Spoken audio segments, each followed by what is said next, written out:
This is another episode of the Florida Boy Podcast, and this is a one-on-one with me, Mexico Mike. This is my story of being the dad of a NICU survivor. Everything 1,000, nigga, yeah, we gon' eat. I'm from Florida, we rock forges and put gators on our feet. Yeah, I throw up the north, but you know I'm from the east. Young fly nigga, spend a couple bands on our feet. Lot of pressure up in prison, and you know he drippin'. Gave my other cousin 30, man, that I forgot to mention. They hating on the squad, yeah, you can feel the tension. We stacking up them racks, and that's something that they missing. What's out the scale, nigga, yeah, time to talk the digits. We bustin' down bells, nigga, the same size as midget. Being in the NICU or a baby being in the NICU, you already know the baby part most likely born early. You feel me? So, like, this is just me telling a little bit of my experience, me and my wife experience. You feel me? Like, in the NICU. And, like, you don't want to be in there already as it is. You feel me? So, like, it's crazy, you know? So, like, we had nurses that were cool. You know, some of them were cool, but not all of them.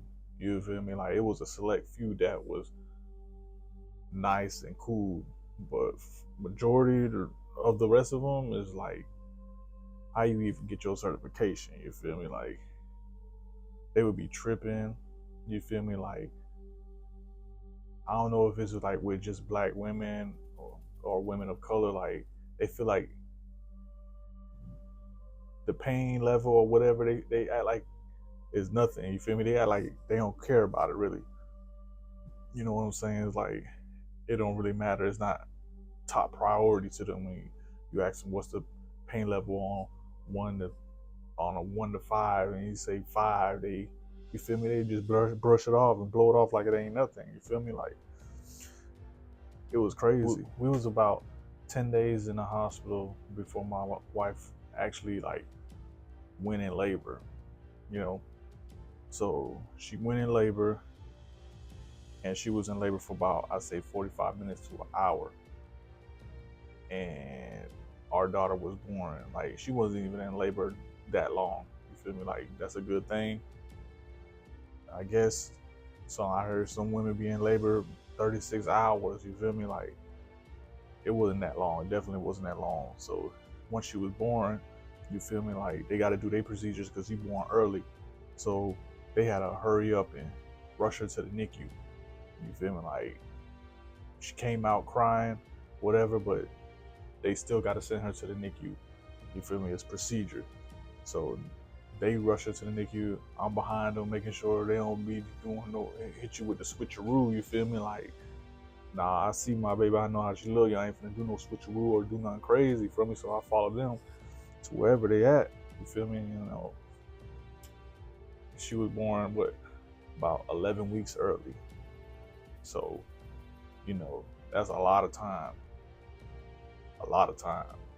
So they gotta rush her, make sure they do everything they gotta do, that make sure she's straight, make sure she good. You feel me? Like, our daughter, she was in the NICU for 47 days. You feel me? And we was there every day, 47 days, except for one day. So basically, we was there for 46 days. You feel me? She was in there for 47. Only one day we missed is because it was supposed to be a hurricane, and they wouldn't allow no visitors at the hospital. So that was the only day we didn't come. But we would still be able to, like, watch her through the camera or whatever. But it's still not the same. You feel me? That's not the same as being there. You feel me? Like, and then, like, going there, seeing her, and then have to leave her. It was hard. You feel me? Like, to leave your newborn baby, your first newborn baby, first and only, first time parents, and you gotta go see your baby, spend a couple hours with the baby, and then you gotta leave. Like, you feel me? Like, I know my wife was going through it, especially with separation anxiety and all that. I know she was going through it. You feel me? Like, it's crazy. Like,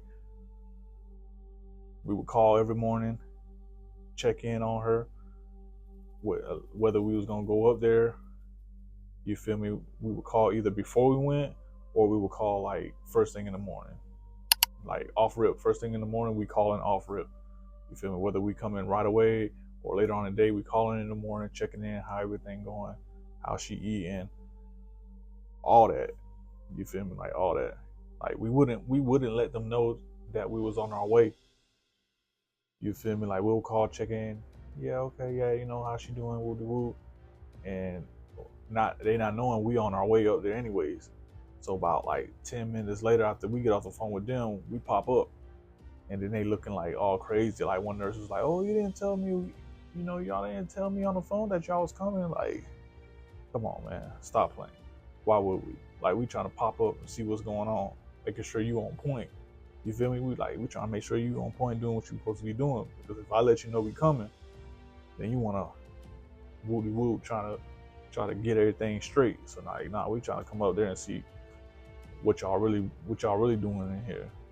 And like we had one nurse who told us, like, you know, she ain't have everything together all the time. You feel me? Like the only time when she would actually make sure the baby fed or got changed or be, you know, doing what she's supposed to do is if the parents say they on their way, then she was try to do it. And it was like, that's crazy. Why would you even tell us that anyway? So like now we on point. We super on point. You feel me? We taking down names, making sure we got all the nurses' names. Okay, learning their patterns. So every time we call, who's our nurse today? Oh, it's such and such. Oh, okay. So we already know. All right, she good. She gonna take her. She gonna make sure she good. Oh, she there tonight? Oh yeah, we pulling up. You feel me? Like, but we ain't telling them. Like we just know. Like, okay, let's go. We finna pull up. And like we been there. We was in there for so long, and like learning everything. Like we was doing stuff better than the nurses. You feel me? Like we was doing everything. We know how to do everything. You feel me? Like sometimes the nurses ain't even have to do nothing because we were so on point with something. You feel me? Like monitors going off, we know what to do. You feel me? Some nurses was glad we was there because then they could tend to another baby who needed more attention. You know, because we was there, we know what we doing, and like it's crazy because like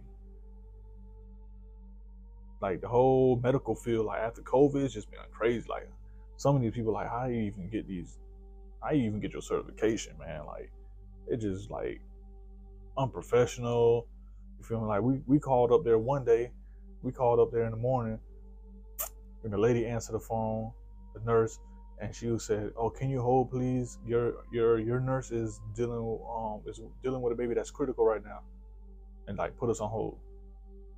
So like me and my wife, we just looking at each other like scared, like looking at each other, and I can see on her face like, is it our baby? You feel me? Like that's all she said. She ain't say nothing. Then she come back on the phone, and then she want to laugh, talking about, "Oh no, it's not your baby." What? Like, come on. You could have told us that in the beginning. Like, just let us know, like, oh, she dealing with a baby that's critical. It's not your baby. Don't worry. You feel me? Like, she ain't say none of that, and then she want to laugh like it was funny. Like, come on, man. That's nothing to be playing with. And then so we prayed. We ended up praying for the little baby that was critical, whatever. Prayers to the baby, and like we was just like we couldn't believe it. After she got off the phone, and we was like, yeah, we definitely finna come up there now, like right now. You feel me? And like we was just like, it was just like so disgusting to us because it's like, how you gonna play like that and just laugh like it's a joke? Like even if it wasn't our baby, like to laugh at a moment like that, like it's not funny that other baby in critical or whatever. Like it's not funny. Like be professional. Come on. And then like one time we went up to the NICU visit, and normally they got our baby in a certain section. Like if she got her own space. You feel me? Like we go up there one day, and they done moved her without telling us. Like they didn't tell us no heads up, ain't call us to tell her they moving her somewhere else. They didn't. They moved her. You feel me? They moved her, and we get there, and her space that she at is empty. So we get scared. We looking like, where our baby at? You feel me? Like, what's going on? So then they told us, oh yeah, we moved there over there. Like it's nothing. Like come on, man, this stuff like you could tell. Like you know the feeling of going there every day, seeing your baby there, and then you go there and then the whole setup is gone. Like do they understand how that feel? Like as a parent, especially as a first time parent, like you already scared that your baby in there hooked up, wires hooked up. You feel me? Everything. You feel me? Like come on, that's crazy. And one time we came in to visit, and we find scissors just laying on top of her incubator. Like, come on, like y'all just got utensils and sharp utensils and tools just laying all over the place, like laying on top of her incubator. Like, come on, man. Like, it was just like a horror story. You feel me? Like, it was bittersweet because it was like we got our newborn. You feel me? We brought life into this world, and we just so happy to see it. But it was like a lot of the times got robbed because like they was being so unprofessional and like just not doing what they doing. It was like put a bad taste in your mouth as far as like the medical field. You feel me? I don't know if it's like it's a shortage and they just hiring anybody or what, or they just don't care no more. But it's really messed up out there, man, for real. And then we had one head nurse. She was like the head nurse or something, and she kept pushing the issue of a blood transfusion. Like, you know, like, oh, you guys still think about doing a blood transfusion? You know, I try to give each baby a blood transfusion before they leave, and it's like, what?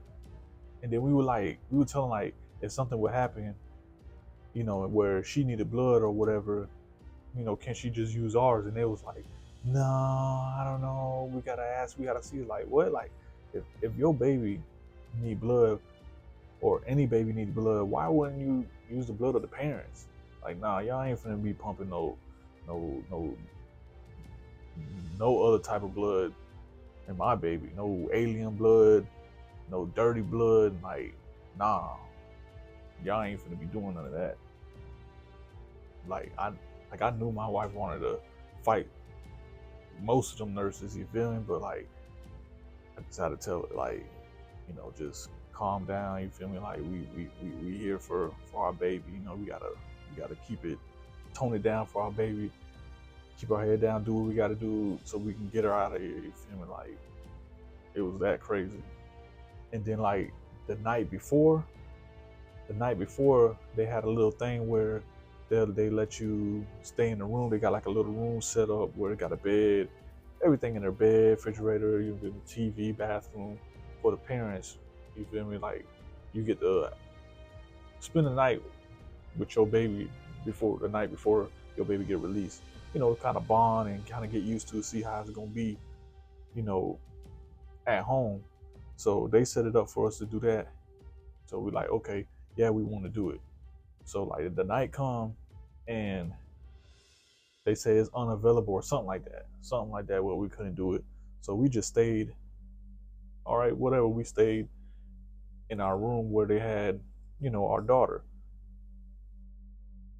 They come up to us and tell us we gotta go. They kick us out. Like, y'all told us that we was gonna be able to stay the night. We wasn't able to get the room. Why is it a problem? Like, if we was gonna stay the night anyways, why is it a problem? So they kicked us out. They kicked us out like the night before she was released. So we left. Like, we was sitting in the car. We was like, we just gonna wait in the car. You feel me? Until visiting hours, because it was like 6 a.m. to 6 or whatever. Now it's like, it's probably like 11, 12 at night maybe. We sitting in the car like, just like we finna wait it out. But then like we was like, man, you know what? Let's just go home, get some rest, boot back up in the morning. You feel me? Like, hey, visiting hours open at 6. We there at 5:30, waiting. You feel me? We at the door. Like, now we back like with a vengeance. Now like, come on, man, y'all was supposed to do this. Like, let's go. Let's get her up out of here. It's time to go. And then on the day that she was released, you feel me? Nah, we got there. Remember, like 5:30. So like 6 o'clock come, they let us in. We in there from about 6 a.m. until really 5:30 because we've been there early. But She ain't get released about 10 something. So we get there early, we still gotta wait for her to be released. Gotta do all this stuff and giving us a run around. Oh, well, we'll see. Let me see. Like, come on, man. Like, y'all should know, is she finna leave or not? She supposed to leave today. So I don't see what's with the hours or whatever. You feel me? So like, and it was one nurse. She was real good. She was nice to us. Like, she gave us, before we left, she gave us extra formula. She gave us extra diapers to take home and all that. You feel me? Like, she made sure we were straight, like at least for about a week or two. Like, make sure we straight until we get everything situated, get what we need or whatever. And so like, we leaving, and then this one lady, I don't know if she was a nurse, but I know she worked the front desk. Like, when you come in, check in with her, like in the NICU, she was like, she wanted to see what was in our bag. Like, she asked my wife, like, well, let me see what they put in your bag. And I was like, what? Like, nah, we ain't doing that. Like, what? You ain't security. Like, you ain't got no right to like search our bag and stuff. Like, that's crazy. Like, the whole thing was crazy. And they want to like, oh, you don't want her to go around and parade around. Like, no, we finna go. Like, we've been here too long already. 47 days she been in here. We trying to take our baby home. You feel me? Like this whole situation, you feel me? Like, everything with my daughter, she good now. She growing, like, no complications. Good. Like, the whole time she was in there, she breathing on her own. She doing stuff like early, like she doing stuff that she wasn't even supposed to do. She's smiling, you feel me? Like, everything. She's smiling. She grabbing a pacifier, putting it in her mouth. You feel me? Like, she was doing everything. Like, a lot of stuff she was doing like early. Like, she ain't even supposed to be knowing how to do that, but she was doing it. And then, you know, like, and it's like, it's a testament. Like, you feel me? We prayed every day. Every day we prayed. We prayed for her. We prayed for all the babies in there. You know, so it was like it was a journey, and it was a learning experience too. Like you could bring a baby into this world, and a lot of times it ain't gonna be, you know, like that what you think it is, like how they show in the movies or whatever. Like, have a baby, like, oh, then you go home right away. It's not like that all the time. You feel me? Like, sometimes you gotta go through some trials and tribulations or whatever. You feel me? But if y'all just pray and believe in God, like, He'll get you through it. You know, I want to shout out my wife mostly because she had to go through everything. You feel me? I was there along for the ride. You feel me? Like, I probably slept a little more than she did, because she ain't sleep little to none. And I got a couple. I try to make sure that I would at least get some sleep. Like, one of us got to be, like, you know, sane and rested to drive or whatever. You feel me? Like, but she a real trooper, man. Like, she went through it. And a lot of times she wanted to just flip out, but you feel me? Like, she held it in, and we did what we had to do. She did what she had to do to get our baby home, and now we just enjoying it. You know, like, everything's good. Yeah, it's your boy Mexico Mike, and this is a one-on-one with me, Florida Boy Podcast, man. Shout out to that boy, Turf on Plays, man. You know what it is. Salute to all the fathers out there taking care of their babies. Everybody, anybody that had to go through the NICU, you feel me? Like, shouts out to y'all, because I know how it was. So shout out to y'all, everybody who made it out of there, man. Y'all certified gators. See my nigga Turf, that's my dog, he my kinfolk. Wizard vet back then, pulling kick those. Yeah, he got a stick, don't worry, still hit though. Switches on the glizzy, got it bouncing like a 6-4. And pressure, he a fool with the food, I know you heard me. He gon' put a 1 on the 1, nigga Kyrie Irving. Certified gator, tough skin, you can't hurt me. They say that boy dope with the rock, Pee Wee Kirkland.